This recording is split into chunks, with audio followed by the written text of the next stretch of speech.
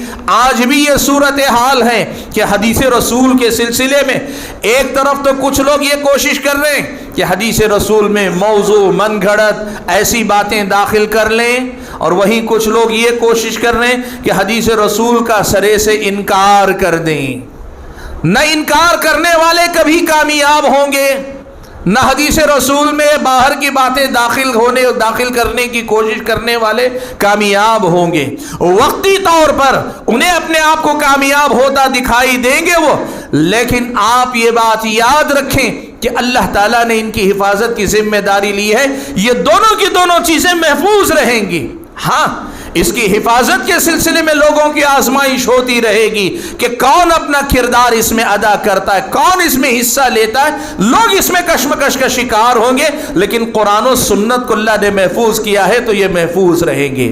اور اس کی سب سے بڑی دلیل یہ ہے کہ 1450 سال گزر گئے, 1450 سال گزر گئے, اللہ تعالیٰ کا قرآن بھی محفوظ ہے, نبی علیہ الصلوۃ والسلام کی احادیث بھی محفوظ ہیں.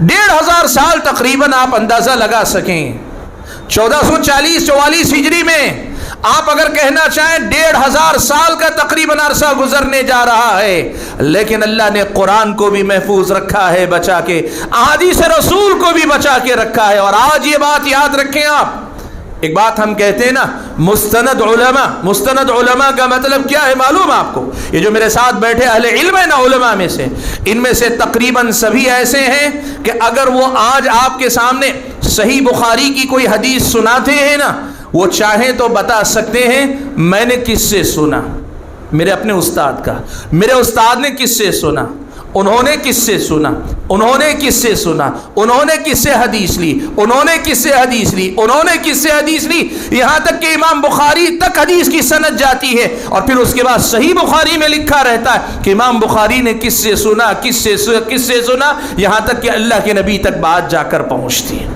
1500 سال گزر چکے, لیکن اللہ نے یہ جو دین کی حفاظت کی ذمہ داری لی نا, یہ قرآن اور سنت اللہ نے محفوظ رکھا ہے. اور یہ جو علماء 8 سال آپ کے سامنے آتے ہیں, ہو سکتا ہے ان میں سے بہت سارے آپ کے سامنے اچھے انداز میں زوردار تقریر نہ کر پاتے ہوں, ہو سکتا ہے کہ قرآن کی تلاوت میں بہت پیاری آواز ان کی نہ ہو, آپ کے دل لبھانے والی آواز نہ ہو بہت زیادہ, لیکن یاد رکھنا ان کی اصل پہچان یہ ہے کہ ان کے ذریعے اللہ تبارک و تعالیٰ نے اس دین کی حفاظت کا دنیا کے اندر اظہار اور مظاہرہ کیا ہے. قرآن اور سنت کی حفاظت کا اللہ نے پہلا انتظام کیا ہے. ایک بات, قرآن و سنت محفوظ ہے. دوسری بات یاد رکھو میرے بھائیوں, اللہ تعالیٰ نے ایک انتظام اور فرمایا, اور وہ انتظام کیا ہے میں اس کو تیسرے نمبر پہ رکھنا چاہ رہا تھا, لیکن اپنے موضوع کی مناسبت سے اسے دوسرے نمبر پہ لے آتا ہوں. وہ کیا ہے؟ اللہ تبارک و تعالیٰ نے یہ کہا یہ قرآن و سنت کی صحیح تعلیمات صرف کتابوں میں نہیں رہے گی، صرف کتابوں میں نہیں رہے گی، قرآن اور سنت میں رہے گی، پوری امت گمراہ ہو جائے ایسا کبھی نہیں ہوگا تاریخ اسلام، کبھی نہیں ہوگا تاریخ اسلام میں۔ یہ اللہ کے نبی صلی اللہ علیہ وسلم کی پیشن گوئی ہے اور اللہ تعالیٰ کی طرف سے یہ انتظام ہے۔ کیا انتظام ہے؟ اللہ نے یہ بات بیان، اللہ کے نبی نے یہ بات بیان فرمائی، کہا لا تزال طائفۃ من امتی علی الحق ظاہرین، میری امت کا ایک طبقہ برابر غالب رہے گا، دلیل کی روشنی میں دنیا میں غالب رہے گا، یا طاقت کے بل پر دنیا میں غالب رہے گا، حق پر قائم رہے گا۔ آپ کو پتہ ہے اس حدیث کی شرح کرتے ہوئے اہل علم نے کئی باتیں لکھی ہیں، ان میں سے ایک دو باتیں میں آپ کے سامنے ذکر کرنا چاہتا ہوں تاکہ آپ سمجھیں کہ یہ ہمارے دین کا جو سفر چلا ہے نا، یہ سفر کہاں اہم ہے، کیوں اہم ہے۔ دیکھیں آپ، اہل علم نے لکھا کہ اللہ تعالیٰ نے یہ جو انتظام کیا، اللہ کے نبی نے یہ جو بات کہی کہ ایک گروہ ہر حال میں دین پر قائم رہے گا، باقی رہے گا، یہ کیوں اللہ کے نبی نے کہا؟ تو اہل علم نے لکھا اس کی وجہ ہے، اور اس کی وجہ یہ ہے کہ اللہ تعالیٰ ہر قوم پر حجت قائم کرتا ہے، صحیح دین لوگوں تک پہنچا کر ان پر حجت قائم کرتا ہے، تاکہ کل روز قیامت کوئی آ کر یہ نہ کہے مجھے تو صحیح دین کبھی ملا نہیں، میں نے تو کبھی دین کے بارے میں سنا نہیں، یا جو دین سنا وہ غلط دین ہی سنا تھا، صحیح اور سچا دین مجھے کبھی ملا نہیں، یہ مسئلہ باقی نہ رہے۔ اللہ تعالیٰ نے قرآن مجید کے اندر اس کا تذکرہ کرتے ہوئے صاف طرفوں میں صاف الفاظ میں فرمایا تاکہ لوگوں کے پاس اللہ تعالیٰ کے سامنے کوئی حجت باقی نہ رہے، کوئی حجت ان کے پاس باقی نہ رہے۔ اس لیے اللہ تعالیٰ نے یہ انتظام کیا کہ انبیاء تو نہیں آئیں گے، لیکن انبیاء کے صحیح دین کو قرآن و سنت میں صرف محفوظ نہیں رہے گا، بلکہ قرآن و سنت کے اس صحیح دین پر ایک جماعت کو، ایک گروہ کو، ایک طبقے کو اللہ تعالیٰ مسلسل قائم رکھے گا۔ اسی لیے ایک بات یاد رکھو، آج میں ایک بات آپ کو بتا دیتا ہوں، بات آئی ہے ضمناً، حالانکہ میرے موضوع سے ذرا دور کا تعلق ہے، لیکن بتا دیتا ہوں یہ بات۔ کوئی آدمی آج اگر مبلغ بن کر کھڑا ہوتا ہے، ایسی نئی بات کرتا ہے جس نئی بات کا ماضی میں 1400 سال میں مسلسل کوئی قائل نہیں ہے، تو پھر آپ سمجھ جانا کہ وہ گمراہی ہے۔ کیوں؟ اس لیے کہ اللہ کے نبی نے یہ بات کہی ہے کہ ایک جماعت حق پر مسلسل باقی رہے گی۔ کوئی آدمی آ کر ایک ایسی نئی دعوت دیتا ہے کہ جو آج سے پہلے 1400 سال میں نہیں تھی، اس کے بارے میں آپ کو تحقیق زیادہ کرنے کی ضرورت نہیں، نیا ہے یہی کافی ہے کہ وہ گمراہ ہے۔ اس کے گمراہ ہونے کے لیے کوئی نئی بات نہیں۔ کوئی آ کر کہتا ہے امت کے سارے لوگ گمراہ ہیں، کوئی بھی ہدایت پر نہیں ہے، کوئی بھی طبقہ ہدایت پر نہیں، میں جو آج بات کر رہا ہوں یہی ہدایت کی بات ہے، آپ سمجھ جانا کہ یہی گمراہی ہے۔ وجہ کیا ہے؟ یہ اللہ کا انتظام ہے کہ اللہ تعالیٰ نے ایک گروہ کو دین پر باقی رکھنے کا وعدہ کیا تاکہ ان کے ذریعے لوگوں پر حجت قائم ہوتی رہے، لوگوں پر اللہ تعالیٰ کے دین پہنچانے کا جو ذمہ اللہ نے ان کے اوپر رکھا یہ اپنا نبھاتے رہیں اور لوگوں پر اس کے ذریعے حجت قائم ہوتی رہے۔ بھائیو، بات میں نے کہا نا، دوسرا انتظام اللہ تعالیٰ نے یہ کیا ہے کہ اللہ تبارک و تعالیٰ نے دین کو قرآن و سنت میں محفوظ بھی کیا اور اس دین پر عمل کرنے والی ایک جماعت کو قیامت تک باقی رہنے کا وعدہ کیا۔ اور تیسرا انتظام یہ کیا اللہ تبارک و تعالیٰ نے کہ یاد رکھو میرے بھائیوں، قرآن کی آیت الفاظ ہیں، حدیث رسول الفاظ ہیں۔ آپ مجھے ایک بات بتاؤ، جب ہم قرآن کہتے ہیں تو کیا صرف اس سے مراد اس کے الفاظ ہوتے ہیں یا اس کے الفاظ اور معنی دونوں ہوتے ہیں؟ قرآن جب ہم کہتے ہیں تو صرف الفاظ مراد ہوتے ہیں یا الفاظ اور معنی دونوں چیزیں ہوتی ہیں؟ دونوں کی دونوں چیزیں ہوتی ہیں۔ جب ہم حدیث رسول کہتے ہیں نا تو اس سے مراد کیا صرف الفاظ ہوتے ہیں یا الفاظ کے ساتھ معنی بھی ہوتا ہے؟ آپ بتائیے، الفاظ کے ساتھ معنی بھی ہوتا ہے یا صرف الفاظ ہوتے ہیں؟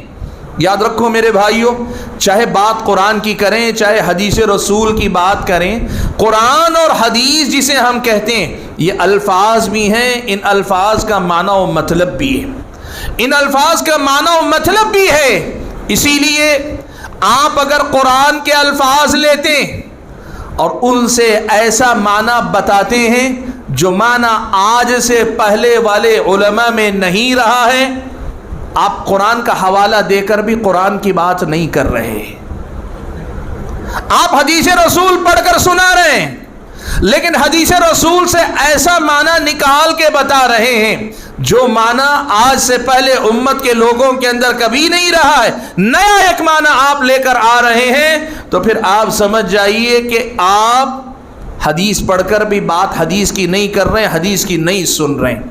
قرآن و سنت جسے کہا جاتا ہے، قرآن و حدیث، یہ الفاظ بھی ہے، ان کا معنی و مطلب بھی ہے، اور لوگوں کے اندر جو گمراہیاں آئیں گی نا، میں نے بات کی نا آپ کو کہ بدعتیں شامل ہوتی جائیں گی، لوگ نئے نئے طریقے ایجاد کریں گے، یہ جتنی گمراہیاں آئیں گی یا قرآن کی تعلیمات کو بدل دیا جائے گا، ان کے اندر تحریف کی جائے گی، یہ کیسے ہوگا معلوم آپ کو؟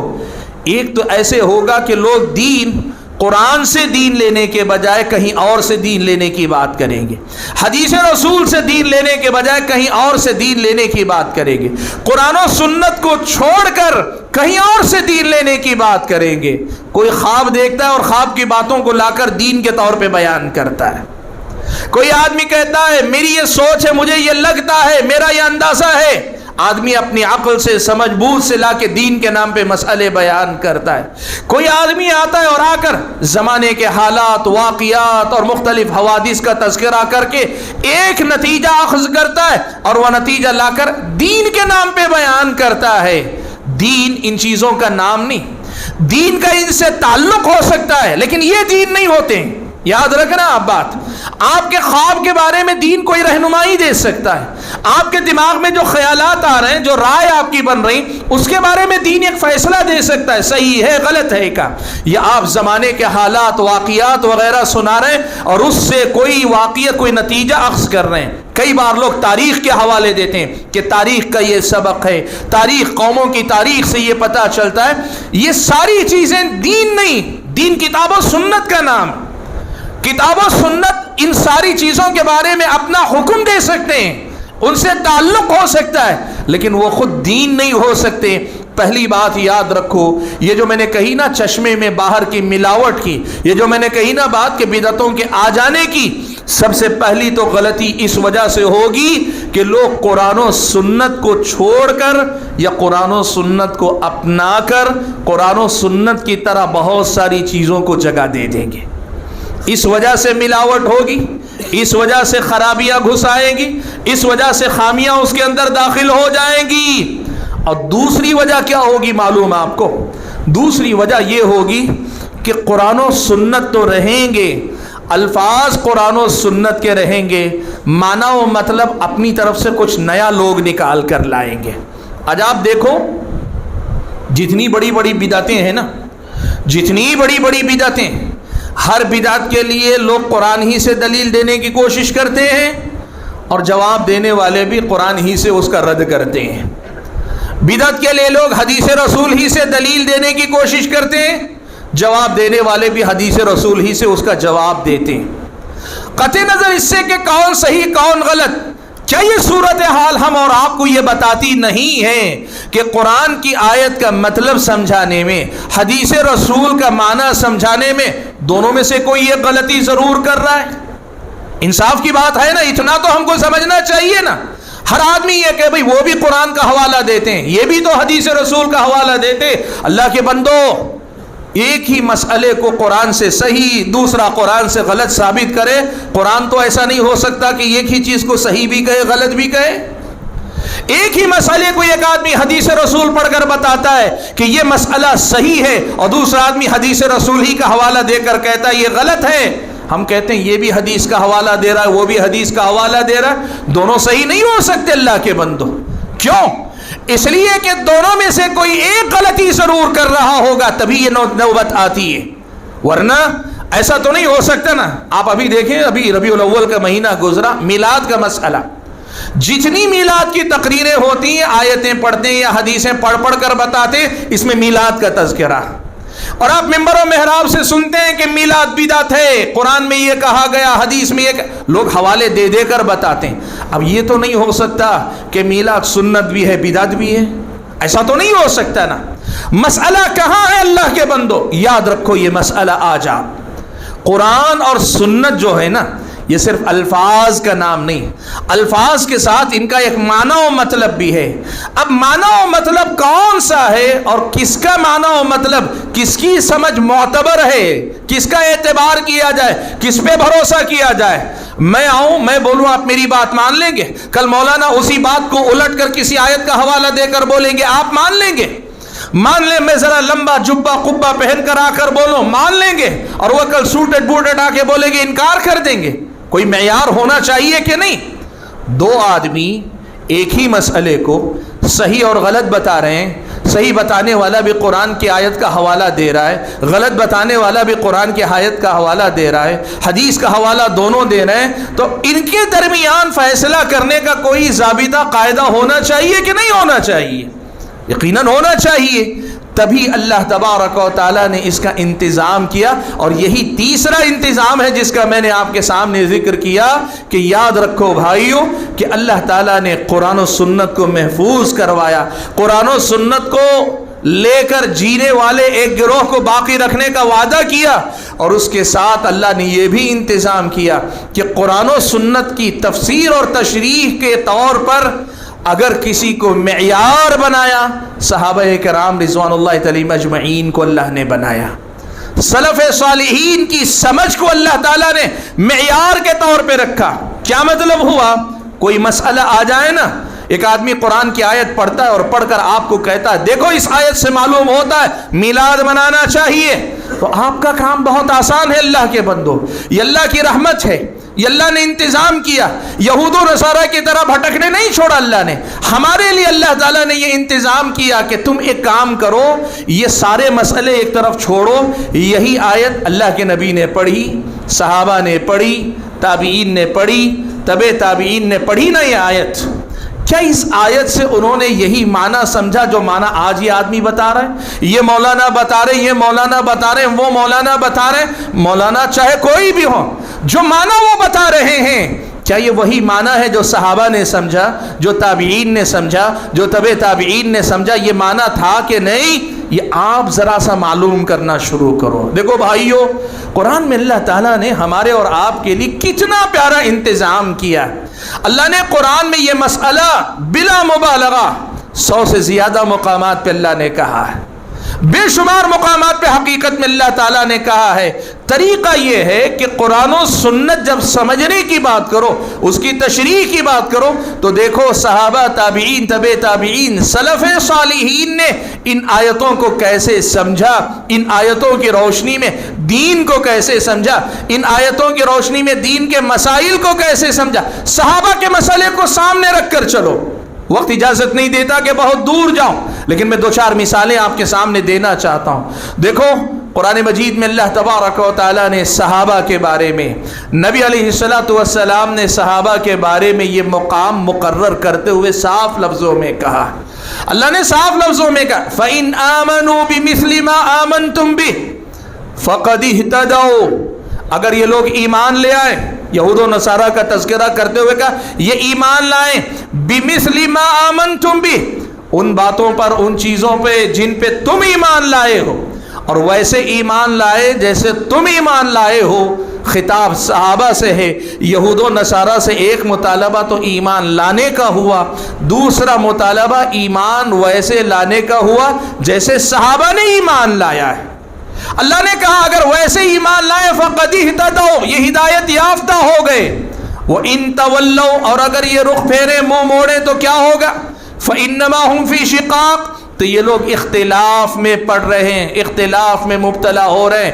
یہ اللہ اس کے رسول کو، دین کو ایک حصے میں چھوڑ کر ترکوہ فی شق واصبحوا فی شق آخر، خود دوسرے حصے کی طرف جا رہے ہیں۔ دیکھو یہ بات آپ کے سامنے قرآن و سنت سے واضح طور پر ثابت ہوتی ہے کہ صحابہ نے ہم تک صرف قرآن کے الفاظ، حدیث کے الفاظ نہیں پہنچائے۔ اگر صرف الفاظ پہنچائے ہوتے تو میں کہتا بھائی مجھے یہ سمجھ میں آتا ہے، آپ کہتے مجھے یہ سمجھ میں آتا ہے، اور جب قرآن میں دونوں کی گنجائش ہے تو لڑائی کس بات کی؟ چلو سب خوش ہیں، سب راضی ہیں۔ صحابہ نے ایسا نہیں کہا اللہ کے بندوں، صحابہ نے آپ کے سامنے قرآن و سنت کے الفاظ کے ساتھ اس کے معنی اور مطالب بھی پہنچائے آپ کے سامنے، اور آپ سے یہ مطالبہ ہے کہ قرآن و سنت کو لے تو الفاظ بھی لیں اور معنی و مطلب ویسے لیں جیسے صحابہ نے لیا تھا۔ آپ کو معلوم ہے حضرت عبداللہ ابن مسعود رضی اللہ تعالی عنہ روایت فرماتے ہیں، کہتے ہیں ہمارا طریقہ یہ تھا کہ رسول اکرم صلی اللہ علیہ وسلم سے ہم 10 آیتیں سیکھا کرتے تھے، 10 آیتیں سیکھا کرتے تھے، اور 10 آیتوں کو سیکھنے کے بعد ہم کیا کرتے تھے؟ ان کو پڑھنے کے بعد اس کے اندر جو علم ہے اس کے مطابق عمل کرتے تھے۔ ظاہر بات ہے عمل کا مرحلہ سمجھنے کے بعد آتا ہے۔ قرآن کے الفاظ پڑھ کے قرآن پہ عمل کون کرتا ہے؟ جو قرآن کے الفاظ کو سمجھتا ہے۔ کہتے ہیں کہ 10 آیتوں کو ہم پڑھنا سیکھتے، ان پہ عمل کر لیتے، پھر اگلی 10 آیتیں سیکھا کرتے۔ اسی طرح ہم نے پورا قرآن اللہ کے نبی صلی اللہ علیہ وسلم سے لیا ہے۔ اس کا مطلب کیا ہوا؟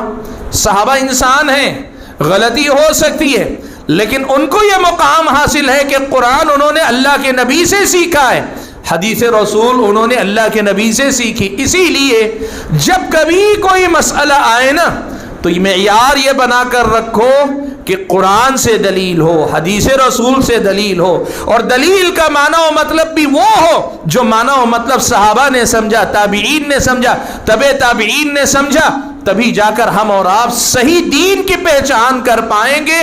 اور یہ وہ انتظام ہے جو اللہ تعالیٰ نے اس ایمان کا جو سفر، اسلام کا جو سفر تاریخ میں ہوا، اس میں جو بدعتوں کی آمیزش ہوئی، اس سے پاک کرنے کے لیے اللہ تعالیٰ نے یہی انتظام کیا ہے، اللہ نے یہی انتظام کیا ہے۔ اب آئیے ذرا ہم اور آپ دیکھتے ہیں کیا ہمارا اور آپ کا طرز عمل، ہمارا اور آپ کا طریقہ واقعتاً ایسا ہی ہے کہ ہم ہر مسئلے میں یہ دیکھتے ہیں کہ کیا قرآن سے مسئلہ بتایا جا رہا ہے، حدیث رسول سے بتایا جا رہا ہے، قرآن و حدیث سے اگر بتایا جا رہا ہے تو کیا قرآن و حدیث کو ویسے سمجھایا جا رہا ہے جیسے نبی علیہ الصلوۃ والسلام کے صحابہ نے سمجھا تھا؟ ہم کیا یہ دیکھا کرتے ہیں؟ نہیں میرے بھائی، ہمارا مسئلہ یہ ہے کہ ہم سب سے پہلے مسلک دیکھتے ہیں، ہم قرآن نہیں دیکھتے، معاف کرنا اس بات کے لیے، ہم سب سے پہلے مسلک دیکھتے ہیں، سب سے پہلے جماعت دیکھتے ہیں، اور سب سے پہلے ہم اور آپ دلیل سے پہلے دلیل دینے والے کو دیکھتے ہیں۔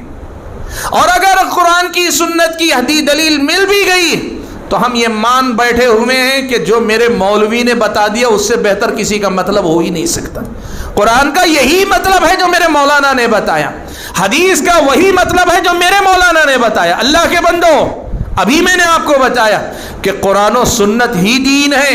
خواب کی بات کرے، اپنے خیالات بیان کرے، تجربات بیان کرے، قوموں کے حالات سے استدلال و استنباط کر کے بتائے، یہ دین نہیں ہے، یہ دین نہیں۔ دین کے نام پہ بات کرنے والا یا تو قرآن سے بات کرے یا حدیث رسول اللہ سے بات کرے، اور قرآن و سنت کی تشریح اور تفسیر کی بات کر رہا ہے تو صحابہ کرام، تابعین، تبع تابعین، سلف صالحین کی سمجھ کو بنیاد مان کر بات کرے، ان کی سمجھ کو دلیل بنا کر پیش کرے۔ آپ کو معلوم ہے، آپ حضرات اگر دیکھیں گے تفسیر کی کتابوں میں مشہور جو تفسیر متداول زیادہ ہے، تفسیر ابن کثیر ہے۔ آپ اگر تفسیر ابن کثیر اٹھا کر دیکھیں گے نا، ہر آیت میں شروع میں ابن کثیر کیا کرتے ہیں پتہ ہے آپ کو؟ اگر آیت کے معنی میں ہم معنی کوئی آیت ہے وہ آیت ذکر کرتے ہیں، بھئی یہی معنی، یہی بات قرآن میں دوسری جگہ پہ بتائی گئی۔ اگر حدیث رسول ملتی ہے، حدیث رسول بتاتے کہ بھئی قرآن کی یہ جو بات ہے اللہ کے نبی نے حدیث میں اس کی یہ تفصیل تشریح بیان کی۔ اور یہ دونوں نہ ہوں تو کیا کرتے ہیں پتہ ہے؟ صحابہ کے، تابعین کے اقوال نقل کرتے ہیں، یہی بتانے کے لیے کہ قرآن کو ایسے سمجھایا جاتا ہے۔ معاف کرنا، آج ہم اور آپ جانتے ہیں ہمارے پاس، میں ایک بات کہوں تو برا نہ مانے، قرآن سیکھنے کا جو جذبہ ہے نا، وہ جذبہ بڑا قابل قدر ہے۔ اس دور میں جب دنیا والوں کے پاس دین کے تئیں سنجیدگی نہیں، دین کے لیے فکر نہیں، دین کے لیے کسی قسم کی تڑپ نہیں، اہمیت ہی نہیں بہت ساروں کی زندگی میں، مسلمانوں کی میں بات کر رہا ہوں، ایسے زمانے میں کچھ لوگوں، کچھ مرد کو، کچھ خواتین و حضرات کو اگر اللہ تعالیٰ نے قرآن سمجھنے کی کوشش کرنے کا موقع دیا ہے، یہ بہت اچھی بات ہے۔ لیکن میرے بھائیو، یہ مسئلہ یاد رکھو کہ قرآن سمجھنے کا صرف نیک جذبہ کافی نہیں، قرآن سمجھنے کا صرف نیک جذبہ کافی نہیں، قرآن سمجھنے کے اس جذبے کے ساتھ ساتھ قرآن سمجھنے کا صحیح طریقہ ہونا چاہیے۔ میں آپ کو بتاؤں، ہمارے پاس، پتہ نہیں آپ کے پاس بھی ہوتا ہوگا اور یقیناً ہر شہر میں ہوتا ہے، یہاں بھی ہوتا ہی ہوگا کہ قرآن کے کلاسز ہوتے ہیں۔ تو کیا ہوتا ہے معلوم کیا؟ ڈاکٹر ہوتے ہیں، انجینئر ہوتے ہیں، تاجر ہوتے ہیں، فلاں ہوتے ہیں، اور بیٹھتے بھی آپس میں ہیں، اور بیٹھنا قرآن سیکھنے کے لیے بڑی اچھی بات ہے، لیکن قرآن سمجھنے کا طریقہ کیا ہوتا ہے؟ آپ نے ترجمہ پڑھا، آپ نے کیا سمجھا، میں نے یہ سمجھا، میرے حساب سے یہ مطلب نکلتا ہے۔ اللہ کے بندو، یہ مت کرو، یہ مت کرو، یہ دین کے سمجھنے کا طریقہ نہیں ہے، یاد رکھو۔ آپ کا طریقہ یہ ہونا چاہیے کہ آپ یہ دیکھو کہ صحابہ نے کیا تفسیر کی ہے، صحابہ نے یہ معنی بتایا جس سے ہمیں یہ معنی سمجھ میں آتا ہے، تابعین نے یہ معنی بتایا اس سے یہ معنی سمجھ میں آتا ہے، تفسیر پڑھنے کا یہ طریقہ ہونا چاہیے۔ میں کہنا کیا چاہ رہا ہوں، مسئلہ یہ ہے کہ ہمارا طرز عمل کیا ہے۔ ہمارا طرز عمل یہ ہے کہ ہم دین کو ویسے لے نہیں رہے ہیں جیسے دین کو لینے کا اللہ نے حکم دیا ہے۔ قرآن کو لو، سنت کو لو، بقیہ یہ ساری چیزیں ان کو تجربے کے درجے میں تم چاہو تو رکھ لو، لیکن دین کا حصہ نہ کرو اس کو۔ لوگوں نے اس کو نہیں مانا۔ اور دوسری طرف یہ بھی ہوا کہ بہت سارے لوگ ہیں جو دین کی تشریح کرتے ہیں، تفسیر کرتے ہیں، اپنی جماعت کے فاؤنڈر، اپنی جماعت کے مولانا، اپنے مسلک کے خطیب، اپنی جماعت کے کوئی بھی بڑے شخص، ان کی اپنی تفسیروں تک رک گئے ہیں۔ کبھی یہ نہیں سوچا کہ اس سے اوپر جا کر صحابہ، تابعین، تبع تابعین نے کیا لکھا، کیا کہا ہے، یہ دیکھنے کی کوشش کبھی ہم نے نہیں کی۔ یاد رکھو میرے بھائیوں، بعد کے دور کا کوئی بھی عالم کیوں نہ ہو، کوئی بھی عالم کیوں نہ ہو، اگر قرآن کی کسی آیت کی ایسی تفسیر کرتا ہے جس سے صحابہ کی تفسیر سے اختلاف ہوتا ہے تو پھر یہ اس آدمی کے گمراہ ہونے کی دلیل ہے، چاہے وہ اپنے آپ کو بہت بڑا عالم ہی کیوں نہ کہتا ہو۔ میں آپ کو بتاؤں، یہ ایک مسئلہ آپ کے سامنے بطور نمونہ، بطور مثال کے ذکر کرتا ہوں، آپ کو پتہ چلے گا کہ صحابہ کی سمجھ کو چھوڑ کر آگے بڑھنے کا نتیجہ کیا ہوتا ہے۔ تاریخ اسلام میں سب سے پہلا جو فرقہ ظاہر ہوا نا، سب سے پہلی بدعت جو وجود میں آئی وہ خوارج کی بدعت ہے۔ خوارج سب سے پہلے وجود میں آئے، اور آپ کو معلوم ہے خوارج نے کیا کیا؟ انہوں نے یہ کہا، جنگ صفین ہوئی، ایک طرف حضرت معاویہ رضی اللہ تعالیٰ عنہ اور ان کے ساتھی، اور دوسری طرف حضرت علی ابن ابی طالب رضی اللہ تعالیٰ عنہ اور ان کے ساتھی۔ حضرت علی رضی اللہ تعالیٰ عنہ خلیفہ وقت ہے، دونوں کے درمیان جنگ ہوئی، اور جنگ میں یہ فیصلہ اخیر میں ہوا کہ ہم کیا کریں گے، دو لوگوں کو، دونوں طرف سے نمائندے، ہمارا نمائندہ ہوگا، تمہارا نمائندہ ہوگا، یہ دونوں جو فیصلہ کریں گے اس فیصلے کو ہم منظور کر لیں گے۔ یہ فیصلہ ہو گیا، کس کے درمیان؟ حضرت علی اور ان کے لشکر، حضرت معاویہ اور ان کا لشکر۔ ان دونوں کے لشکر کے درمیان ان دونوں صحابہ کی موافقت کے ساتھ اور ان کے ساتھ دیگر جو صحابہ تھے ان کی موافقت کے ساتھ یہ طے ہوا کہ دو لوگوں کو، ایک طرف سے حضرت عمرو بن عاص، دوسری طرف سے حضرت ابو موسیٰ اشعری رضی اللہ تعالیٰ عنہما، جو فیصلہ کریں گے ہم طے کر لیں گے، اس کو مان لیں گے۔ یہ ایک واقعہ ہے تاریخ کا، یہاں تک بات۔ اب اس واقعے پر کیا ہوا دیکھیں۔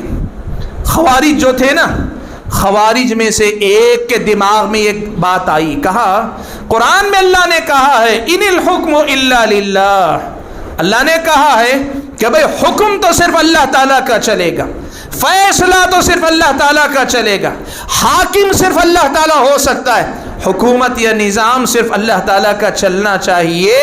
یہ ایک آیت قرآن کی اس کے سامنے آئی ذہن میں، اس نے فوراً کہا قرآن میں اللہ نے کہا ہے حکم صرف اللہ کا چل سکتا ہے، لیکن یہاں علی نے بھی، معاویہ نے بھی، ان کے ساتھیوں نے بھی اللہ کے حکم کے مقابلے میں دو انسانوں کے حکم اور فیصلے کو منظور کر لیا ہے۔ اس لیے کیا ہوا؟ کہا، خوارج نے یہ کہا علی بھی کافر، معاویہ بھی کافر، علی بھی مشرک، وہ بھی مشرک، معاویہ بھی مشرک، اور یہی نہیں، ان کے ساتھ جو صحابہ ہیں وہ بھی مشرک، یہ بھی مشرک، یہ بھی کافر، وہ بھی کافر، لا حول ولا قوت الا باللہ۔ اور دلیل کہاں سے دی؟ قرآن سے دلیل دی، کہا ان الحکم الا للہ۔ قرآن میں اللہ نے کہا ہے کہ حاکم جو ہو سکتا، حکم جو ہو سکتا، فیصلہ وہ اللہ ہی کا چلتا ہے۔ آج بھی آپ جانتے ہیں نا بہت سارے لوگ ایسے ہیں غیر اسلامی نظام حکومت کو کفر کہتے کہتے اس مقام تک آتے ہیں، یہاں تک کہہ دیتے ووٹ دینے والا بھی کافر ہے، مسلمان نہیں ہے، دو ٹوک باتیں فتوے دیتے ہیں۔ دیکھو یہ وہی بات ہے جو زمانے قدیم میں خوارج کہتے تھے۔ کیا ہوا؟ اب انہوں نے تو قرآن کی آیت پڑھ کر کافر قرار دیا۔ کتنے سارے لوگ جو جذباتی قسم کے تھے، دین نہیں جانتے تھے، اس فتنے کا شکار ہو گئے۔ بعض روایتوں سے معلوم ہوتا ہے کہ 20,000 سے زیادہ لوگ اس فتنے کا شکار ہوئے تھے۔ حضرت علی جنگ لڑنے کے لیے نکلے خوارج سے، بعض روایتوں سے تاریخ کی معلوم ہوتا ہے 20,000 سے زیادہ تھے، اور بعض روایتوں سے معلوم ہوتا ہے کم سے کم 6,000 لوگ تھے۔ آپ سوچ سکتے ہیں قرآن کی ایک آیت کے حوالے نے کتنے لوگوں کے دین و ایمان کو آزمائش میں ڈال دیا۔ سبحان اللہ۔ دیکھو اسی لیے ہم کہتے ہیں کہ قرآن و سنت کو لو تو صحابہ نے جیسے لیا ویسے لو۔ حضرت علی نے جب جنگ لڑنے کا ارادہ کیا، حضرت عبداللہ ابن عباس رضی اللہ تعالیٰ عنہما آئے، کہا مجھے ذرا موقع دیجئے، میں جا کے ان سے پہلے بات کروں گا۔ کہا کہ نہیں آپ مت جائیے، کہیں آپ کو مار نہ دیں، آپ کو مسلمان ہی نہیں مانتے تو چھوڑیں گے کہاں؟ حضرت ابن عباس نے کہا کہ نہیں آپ اطمینان رکھیے، میں جاتا ہوں، میں جا کر بات کرتا ہوں۔ گئے حضرت ابن عباس۔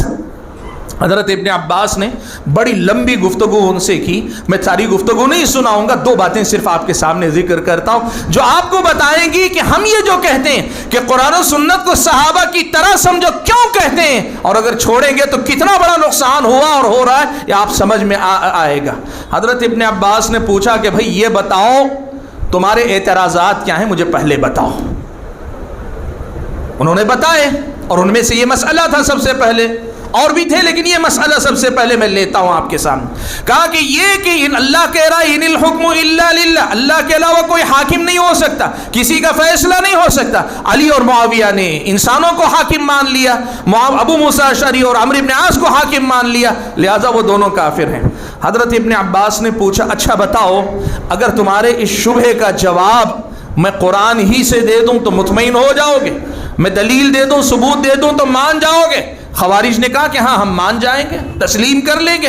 حضرت ابن عباس رضی اللہ تعالیٰ عنہما نے کہا قرآن میں اللہ تعالیٰ نے کہا ہے فَإِنْ خِفْتُمْ شِقَاقَ بَيْنِهِمَا فَابْعَثُوا حَكَمًا مِّنْ أَهْلِهِ وَحَكَمًا مِّنْ أَهْلِهَا۔ قرآن میں اللہ نے یہ حکم دیا ہے کہ اگر میاں بیوی میں جھگڑا ہو جائے اور صلح کی نوبت نہیں ہو رہی، آپس میں بات نہیں بن پا رہی ہے تو کیا کرو؟ ابعثوا حکما من اہلہ، لڑکے کی طرف سے ایک حکم فیصلہ کرنے والا، وحکما من اہلہا، لڑکی کی طرف سے ایک حکم فیصلہ کرنے والوں کو بھیجو۔ ان یریدا اصلاحا یوفق اللہ بینہما، اگر یہ دونوں اصلاح کرنا چاہیں اللہ تعالیٰ جو ہے اسباب پیدا کرے گا، میل جول کے اللہ نے کہا۔ حضرت ابن عباس نے کہا کہ تم تو کہہ رہے تھے انسانوں کو حکم بنانا کفر ہے، یہ تو اللہ نے خود حکم دیا ہے ایک لڑکے کی طرف سے ایک لڑکی کی طرف سے فیصلہ کرنے والا بنا کر بھیجو۔ اگر دو میاں بیوی کے درمیان صلح کے لیے حکم بنایا جا سکتا ہے، مسلمانوں کی دو جماعتوں میں جھگڑا ختم کرنے کے لیے حکم بنانا غلط ہے؟ سمجھ میں آ گئی بات؟ سمجھ میں آ گئی بات؟ دیکھو قرآن ہی کی آیت سے انہوں نے گمراہی کو دلیل دی تھی، لیکن صحابہ جب سمجھنے پہ آتے دین کہاں سے سمجھاتے ہیں؟ کہا ٹھیک ہے، کہا دوسری آیت کا حوالہ دیتا ہوں۔ قرآن میں ایک حکم ہے حالت احرام میں یا حدود حرم میں آدمی شکار نہیں کر سکتا، لیکن اگر اس نے شکار کر لیا حالت احرام میں تو کیا کرے گا؟ اللہ نے کہا کہ اس کا فدیہ دینا پڑے گا۔ فدیہ کا دینا پڑے گا؟ وہی جانور یا اس کے مماثل کوئی جانور جو ہے اللہ کی راہ میں فدیہ دینا ہوگا۔ کون یہ طے کرے گا؟ اللہ نے کہا یحکم بہ ذوی عدل منکم، تم میں سے جو بھروسے کے آدمی یہ فیصلہ کریں گے، دو بھروسے کے آدمی یہ طے کریں گے۔ حضرت ابن عباس نے پوچھا ایک جانور کے مسئلے میں، اس کا فدیہ دینے کے مسئلے میں اللہ دو انسانوں کو فیصلہ کرنے کا حکم دے رہا ہے، حکم بنا رہا ہے کہ نہیں بنا رہا ہے؟ سمجھ میں آ گئی بات؟ آپ کو معلوم ہے خوارج گمراہ تھے لیکن دوغلے نہیں تھے۔ اس کا نتیجہ کیا ہوا پتہ ہے معلوم کو؟ ان میں سے جتنے بھی دوغلے مزاج کے نہیں تھے، بھری مجلس میں بعض روایتوں سے معلوم ہوتا ہے اس مناقشے کے بعد 2000 لوگوں نے توبہ کی فوری طور پر، چھوڑ دی اپنی بدعت، اپنی گمراہی کو چھوڑ دی۔ مسئلہ کیا ہے اللہ کے بندو؟ آپ اور میں اور ہر کوئی اپنے طرف سے اپنے مسلک، اپنے امام، اپنی جماعت دیکھتا رہے گا، دین کے نام پہ رہیں گے لیکن دین پر نہیں رہیں گے۔ دین حقیقی ہمارے پاس نہیں رہ جائے گا، طریقہ اپنا اور صحابہ والا۔ اسی لیے حضرت ابن عباس نے کیا کیا، یہی روایت مستدرک حاکم سنن نسائی میں ہے، حضرت ابن عباس نے ان کے پاس جا کر کیا کہا تھا معلوم ہے؟ ان سے کہا تھا دیکھو میں صحابہ کے پاس سے چل کر تمہارے پاس آیا ہوں۔ آپ کو معلوم ہے خوارج پہلا فرقہ ہے، ایک بھی صحابی رسول اس گمراہ فرقے میں نہیں گیا، ایک بھی صحابی رسول نہیں گیا۔ حضرت ابن عباس ان سے مناقشہ کرنے بحث کرنے گئے نا، تو حضرت ابن عباس نے کیا کہا معلوم ہے؟ حضرت ابن عباس نے ان سے پوچھا، ان سے کہا کہ دیکھو ایک مسئلہ یاد رکھو، میں جن کے پاس سے آیا ہوں وہ اصحاب رسول اکرم صلی اللہ علیہ وسلم کے صحابہ ہیں، قرآن ان کے درمیان اترا، ان کے بارے میں اترا، ان کے سامنے اس کی ساری باتیں ہوئی، اگر تم حق پر ہو ان میں سے کوئی تمہاری طرف کیوں نہیں ہے؟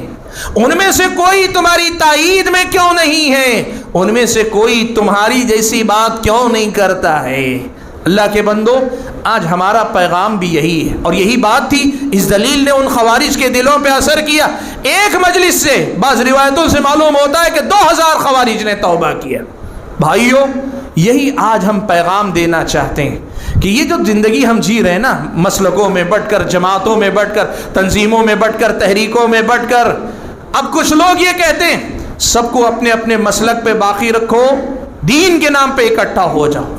یہ کون سا دین ہے جس پہ اکٹھا کرنے کی آپ بات کر رہے ہیں؟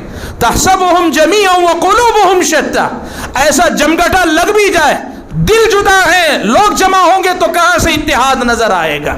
اسلام جو آپ سے چاہتا ہے وہ کیا؟ اپنا اپنا مسلک لے کر آؤ، قرآن و سنت کے سامنے پیش کرو، صحابہ کی سمجھ کے سامنے پیش کرو، جو ان سے موافقت کرے لے لو، اور جو ان سے اختلاف کرے اٹھا کے چھوڑ دو۔ یہ نہ کرنے کا کام ہے۔ سب کو کہو اپنا مسلک نہ چھوڑو، دوسرے مسلک کو نہ چھیڑو، یہ دین ہے، یہ خیر خواہی ہے، یہ اللہ تعالیٰ کے دین پر چلنے کا انداز ہے۔ اللہ کے بندو، طریقہ یہ ہونا چاہیے کہ لاؤ میری بات، تیری بات، فلاں کی بات سب لے کر آؤ، اور لا کر سب کہاں پیش کرو؟ اللہ کی کتاب پہ پیش کرو۔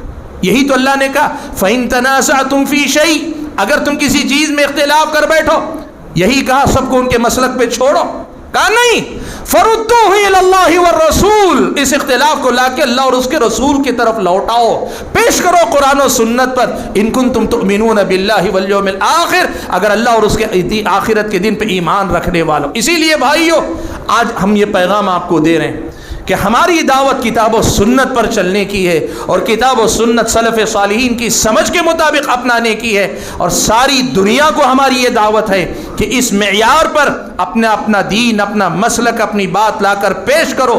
جو موافقت کر جائے وہ ہمارا ہم سب کا، جو مخالفت کر جائے وہ نہ ہمارا نہ تمہارا، وہ اللہ کا نہیں، وہ رسول کا نہیں، وہ ہمارا بھی نہیں، تمہارا بھی نہیں۔ یہی پیغام دیتے ہوئے میں اپنی بات کو ختم کرتا ہوں، اور اللہ تعالیٰ سے دعا کرتا ہوں کہ اللہ تعالیٰ مجھے، آپ سبھی حضرات اور خواتین کو دین کی اس حقیقی کہانی یا دین کی اس حقیقی تاریخ کو یاد رکھتے ہوئے اپنے دین کا محاسبہ کرنے کی توفیق عطا فرمائے۔ آمین۔ وآخر دعوانا ان الحمد للہ رب العالمین۔